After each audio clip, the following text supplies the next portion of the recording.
A will is a great way to predetermine how assets will be distributed once their owner dies. Although wills generally require a writing with witnesses, gifts made while anticipating an imminent death, or causa mortis, don't have to meet such strict requirements. However, in Woo versus Smart, we'll explore the importance of delivery and intent when making a gift causa mortis.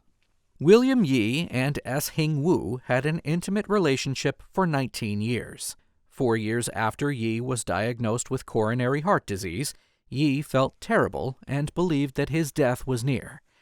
Due to this belief, Yee wrote 3 checks to Woo and told her that if he died, he wanted her to have the money. One was for $42,700, one for $80,000, and one for $1,900. Yee died a few days later. The day after Yee's death, Woo cashed the checks for $42,700 and $1,900, but not the $80,000 check.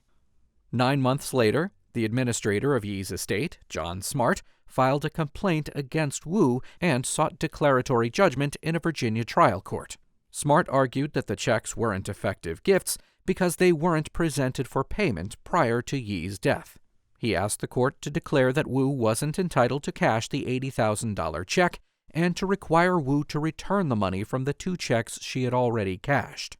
Woo argued that those gifts were made causa mortis, meaning in anticipation of death, so she was entitled to the money.